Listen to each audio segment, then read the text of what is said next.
الفيلم بيبدأ بشخص اسمه تيري وهو سايق العجلة بتاعته ورايح يدفع الكفالة لابن عمه، وبيتفاجئ بعربية بتخبطه وبتوقعه على الأرض وبيتعور في إيده جامد. ولما بيفوق بيلاقي عربية شرطة بينزل منها 2 من الضباط وبيعاملوه بمنتهى العنف والإرهاب. وبطريقة غريبة الضابط بيقول له لزميله: أنت صعقته بالكهرباء؟ قال له لأ. قال له عادي ممكن تصعقه. تيري برضه مش فاهم هما بيقبضوا عليه ليه، والموضوع كبر قوي وتحروا من بطاقته الشخصية وعرفوا إنه خدم في الجيش. وفتشوا الشنطة ولقوا معاه 36 ألف دولار، وسألوه عن مصدرهم فقال لهم إن باع حصته في المطعم بتاعه وعربيته علشان يسدد فلوس الكفالة لابن عمه وبعدين يبقوا يعملوا مشروع. فالظباط عملوا له محضر وحرروا المبلغ كله لأنهم شاكين إنها فلوس مخدرات، وهو كان هادي ومتعاون معاهم جدا وأكد ليهم إنها فلوسه، وطلب منهم إنهم يدوله بس 10,000 دولار وده علشان يدفع الكفالة.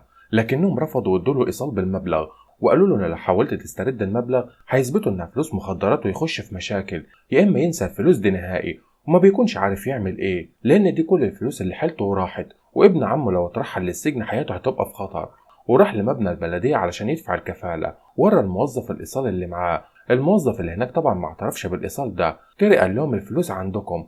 وهناك قابل موظفة اسمها سمر سمعته وهو بيقول للموظف ان الشرطة اخذت كل الفلوس اللي معاه، فقالت له ان القانون بيسمح لهم يصادروا الاموال المشكوك فيها لكنهم طبعا بيصرفوها على نفسهم. وهي بتتكلم معاه في المطعم شافت ضابط داخل عليهم وطلبت منهم يخرجوا بره، فقال لها ان ابن عمه في خطر لانه عمل صفقه مع الشرطه وشاهد ضد تاجر مخدرات كبير ودخله السجن، ولو دخل السجن هيكون في خطوره على حياته. فقالت له فاضل له يومين ويتنقل للسجن فممكن يتصرف في مبلغ الكفاله. اتصل بشريكه اللي اشترى حصته في المطعم وطلب منه مبلغ الكفاله، وكان القائد بتاعه في الجيش، وفعلا الراجل وافق يديله باقي المبلغ بس طلب منه وقت لان البلد ما فيهاش الا مكتب بريد وتحويل المبالغ بيبقى محدود جدا فيها. فقضى ليلته في الغابة لأن مبقاش معاه أي فلوس، وفكر يروح لقسم الشرطة علشان يقدم بلاغ. والظابط اللي هناك كان اسمها جيسي، واتفاجئت لما قال لها إن الظابط اللي هنا هم اللي سرقوه، فقامت ندهت مأمور القسم والظابط جه وهدده إنه يمشي وإلا هيوقع نفسه في جزية البلاغ الكاذب.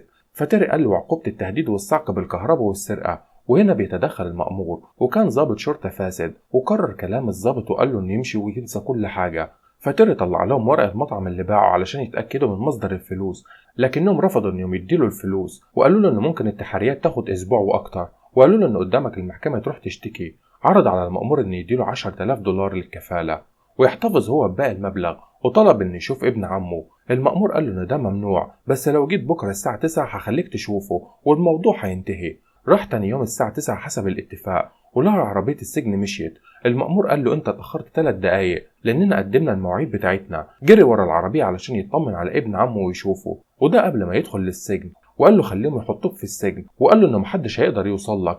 واتصل بصديق تاني علشان الفلوس. صديقه قال له ان الشرطة فتشت المطعم واخدوا الخزنة كلها واتهموه كمان بتجارة المخدرات لانه ذكر اسم المطعم في بلاغه وانه مش هيقدر يبعت له اي فلوس، واللي عمل كده بيكون مأمور الاسم. فراح لسمر يمكن تلاقي حل. قالت له ان رؤساء لموها لانها بتتكلم معاه وهي محتاجة الشغل ده علشان حضانة بنتها، وطلبت منه انه يمشي ويطلع بره المبنى. فطلع بره المبنى وبيكون غضبان جدا ومش عارف يعمل ايه. سمر طلعت وراه وقالت له ان الامل الوحيد انه يجيب مبلغ الكفاله، وده علشان القاضي يوقع على امر الافراج وما بقاش قدامه غير حل واحد. وفي قسم الشرطه اتحرى عنه وعرف انه خرج من الجيش بدرجه خبير فنون قتاليه وكان في القوات الخاصه، فبيقرروا انهم يقروا الملف بتاعه ولقوا قدامهم المأمور خد السلاح بتاعه وخرج علشان يقابله. كلمه بكل عجرفه وصرحه انه خدعه ومش هيشوف ابن عمه تاني، واتريق على سجله في الجيش لانه ما دخلش حرب قبل كده.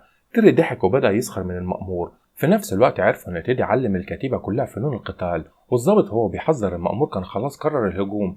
مسك المسدس من المأمور وفرغ منه الرصاص وخد درع ورماه على الضابط واداله علقة محترمة ودخلهم اسم الشرطة من غير ما يضرب طلقة رصاص واحدة.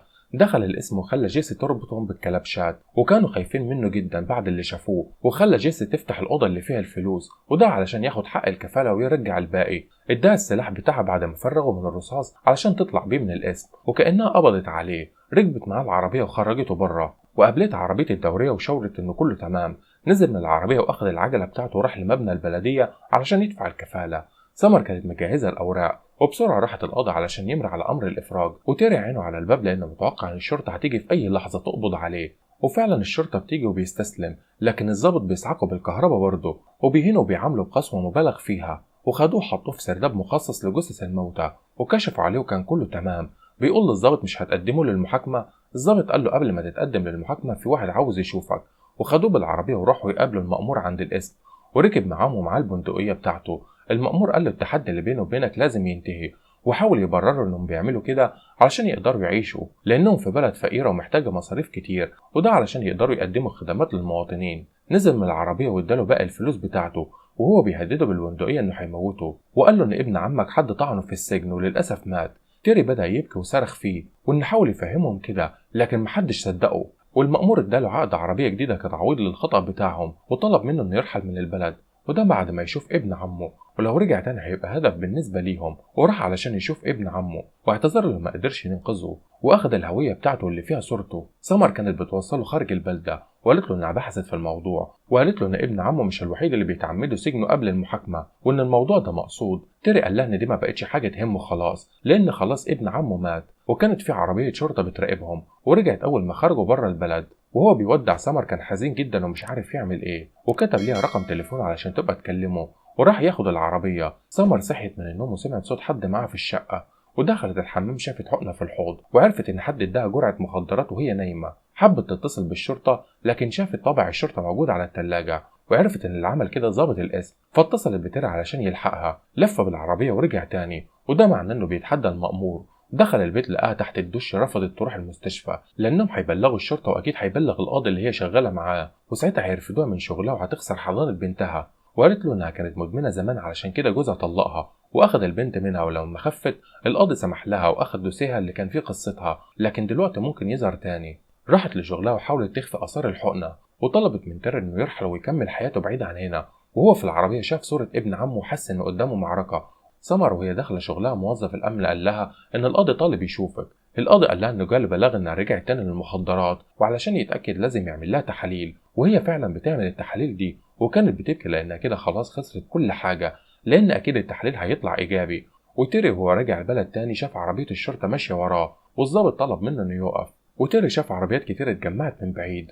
الظابط قرب منه وقال له انت خنت الاتفاق، وفجاه رماله مسدس في العربيه وضرب عليه نار، وده علشان يموته. لكن تيري كتف الظابط وصعقه بالكهرباء ووقعه على الارض، وهرب من تاني بالعربيه وهم بيضربوا عليه نار من كل اتجاه. سمر وهي بتزور بنتها المدرسه قالت لها ان ده مش ميعاد زيارتها، ولقت عربيه الشرطه وراها وبتراقبها. اما تيري خبى العربيه تحت الجسر وكمل ماشي، وكلم سمر وقال لها على اللي حصل، واداها العنوان اللي رايحه، وبيكون رايح لصديق ليه واللي بيكون كان زميله في الجيش علشان يعالج جروحه. وقالت له انها بحثت في القضايا ولقت ان مده الحبس والكفاله لبعض المتهمين بتبقى مبالغ فيها، والقاضي هو اللي بيحدد ده، واكيد هو متورط في الموضوع. قال لها انه كان غلط لما قبل انه يرحل، لكن الفساد اللي شايفه اكبر من اللي كان متخيله، وممكن يهدد حياه الابرياء. وراحوا لموظف البلديه اللي رفض في البدايه يساعدهم، لكن قال لهم ان الموضوع كله جاي من القاضي. القاضي قال لهم انه اضطر يعمل كده علشان يحافظ على اسم الشرطه، وده بعد ما بقاش ليه موارد، وبيكون مهدد بالافلاس، وان مده ال90 يوم هي اقصى مده حبس احتياطي، والاسم بدا يدفع الرواتب والضرائب من الفلوس اللي بيحصلها، وان كل حاجه متسجله بكاميرات المراقبه اللي في العربيات الشرطه. والهارد ديسك موجود في مبنى البلديه في سرداب الموتى. وبعد ما قال لهم كل المعلومات دي حاول يموت نفسه، ولكن جابوا له الاسعاف ونزلوا له البدروم علشان يجيبوا الهارد ديسك اللي متسجل عليه كل مخلفات الشرطه. ولقى الشرطه في كل مكان والارضيه كلها بنزين، وولعوا في السراديب علشان يخفوا الادله. سمر لقت الفلاشه اللي عليها كل التسجيلات، ومن ضمنهم التسجيل اللي عملوه في مايك ابن عم تيري. بعد ما الشرطه اتاكدت ان المبنى ولع مشيت، وسمر قالت لتيري انها هترجع تجيب حاجه تخصها، وخرج بره المبنى واستناها في العربيه. ولقى الشرطه قبضت عليها وبتركب عربيتهم ومشي وراهم لحد ما نقلوها من عربيه الشرطه لعربيه المأمور. تيري دخل بالعربيه بتاعته في عربيه دوريه كانت واقفه، وخرج الضابط من الشباك واستجوبه، وبعد ما ضربه كتير خلاه يكلم مأمور القسم وقال له انه معاه كل الفلاشات. المأمور حدد مقابلة في منطقة اسمها ريبال، وده علشان يستلم سمر ويسلمه الفلاشات، وكل قوة القسم كانت في المنطقة دي ومعاهم سمر، وكانوا عاملين كمين لتيري ومستنيينه. وتيري اتصل بالمأمور الضال للدوريات اللي باقية في القسم، وقال له فاكر موضوع التهدئة اللي اتكلمنا عنه قبل كده؟ أنا عاوزك تنساه تماما. في نفس الوقت كان بيهاجم القسم وبيحاول يهد الحيطة، وده علشان يخش غرفة الأسلحة والفلوس. جيزي طلبت من القوة إنها تتجه ناحية القسم علشان تيري هناك، وضرب المأمور بطلقة مطاطية لكنه ما بيتأذيش. جيسي تدخل وهو خد منها المسدس كان سريع جدا، وعرف من سمر ان جيسي كانت ضد الفساد ده، لكن ما بقتش تواجهه لوحدها. وثق فيها واداها الفلاشات واخد اسلحه من اللي كانت موجوده، وادى المسدس لجيسي لانه بيثق فيها من كلام سمر عنها. لما الفلوس قبل ما يحرقها، جيسي رفعته بالمسدس وقالت له قوة انها تخرج مع المتهم، ومفيش داعي للاشتباك وضرب النار. خرجت بيه بره القسم. الضابط طلب منها تديه الفلاشات وخدها وكسرها وأتلف كل الأدلة وقال له إن سمر موجودة في العربية، لكن واضح إنها أخدت حقنة هيروين. جيسي لما عرفت اللي عمله في سمر حست إنها غلطت، طلبت منها تبعد علشان هيضربها بالنار. وهنا اتدخل ضابط رافض فكرة القتل. في نفس الوقت المأمور بيخرج وبيضرب الضابط في رجله، وبنبرة شديدة تيري بيبص لجيسي وخد منها الأوكي. والمأمور بيحاول يشرح للضابط الخطة اللي هيعملوها. شال شنطة الأسلحة وشد الضابط الجريح واستجوبه ورا العربية. الضابط قال له حاول تشغل إضاءة العربية علشان الكاميرات بتسجل 3 دقايق قبل التشغيل، علشان يظهر فيها المأمور وهو بيضرب الضابط بالنار. بدأ تيري يضرب عليهم قنابل غاز مسيل للدموع وياخد منهم الأسلحة ويفرغ منها الذخيرة، ويضرب واحد ورا التاني لحد ما وصل للعربية اللي فيها سمر. ساعة وشغل كاميرات التسجيل ولف بيها عند الضابط وفوق سمر، ودخل الضابط العربية وهرب من القسم. ضرب عليه نار وجت في العجلة الخلفية، وبدأ يطاردهم الضابط. وقال لتيري إن التسجيل موجود على الديسك في شنطة العربية. المأمور سبقهم لأن سرعته بقت بطيئة وكانوا بيحاولوا يعملوا عليه كماشة. جيسي كانت جاية بعربيتها من ورا وما قدرتش منهم، بالعكس ده ضربت عربية المأمور وخرجتها من الطريق. فتحت الطريق لتيري وسمر واتصلوا بشرطة الولاية وأمنوهم لحد ما وصلوا المستشفى. تيري أخد سمر ودخلوا المستشفى، وخرج الهارد ديسك اللي عليه تسجيل بكل اللي حصل من شنطة العربية، واللي كان فيه تسجيل للمأمور وهو بيضرب الضابط بالنار، وتسجيل وهو بيضرب نار على تيري. وانتهى أمر المأمور وضابط الشرطة الفاسدين. ولحد هنا بينتهي الفيلم.